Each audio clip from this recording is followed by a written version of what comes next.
السلام علیکم ناظرین، میں ہوں منیس عارف اور آپ دیکھ رہے ہیں دا انٹرنل ٹروتھ۔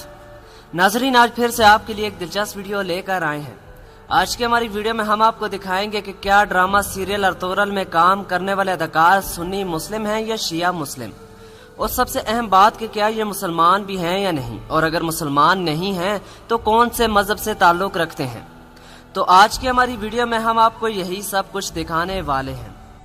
مگر ناظرین، ویڈیو کو آگے بڑھانے سے قبل حسب روایت آپ سے صرف ایک ہی گزارش ہوتی ہے کہ ہمارے چینل کو ضرور سبسکرائب کر دیں، ویڈیو کو لائک کر دیں اور ساتھ ہی ساتھ بیل والے آئیکن کو ضرور پریس کیجیے گا تاکہ آئندہ آنے والی ویڈیوز بھی آپ کو اسی طرح بآسانی ملتی رہیں۔ شکریہ۔ تو ناظرین، سب سے پہلے میں آپ کو یہ بات بتاتا چلوں کہ ترکی ایک اسلامی ریاست ہے، گو کہ یہاں کے لوگوں کے نام اور لباس مسلم کنٹریز جیسے بالکل بھی نہیں ہیں، تاہم پھر بھی یہاں تقریباً 95% آبادی مذہب اسلام سے تعلق رکھتی ہے اور صرف 5% لوگ ہی نان مسلم مائنورٹیز ہیں۔ اب جو 95% مسلمان ہیں، ان میں سے تقریباً 86% سنی مسلمان ہیں، جبکہ باقی کے 9% شیعہ مسلمان ہیں۔ ارطغرل کاسٹ میں ارطغرل کا کردار نبھانے والے اداکار اینکن التان دزیاتان بھی سنی مسلمان ہیں، جبکہ حلیمہ کا کردار نبھانے والی اسرا بلگچ بھی سنی مسلمان ہیں۔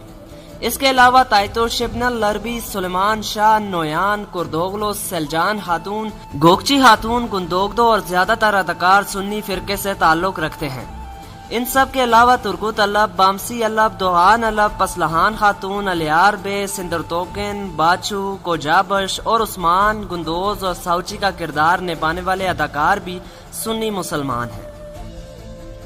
اس کے علاوہ ان میں کچھ اداکار شیعہ فرقے سے تعلق رکھنے والے مسلمان بھی ہیں، جن میں الباستی کا کردار نبھانے والے ہینڈسم اداکار، سلجوکی سلطان علاؤدین کیقوباد کا کردار نبھانے والے ترکش اداکار دیلی دمیر اور ہیلینا کا کردار نبھانے والی خبرو ترکش اداکارہ بھی شامل ہیں۔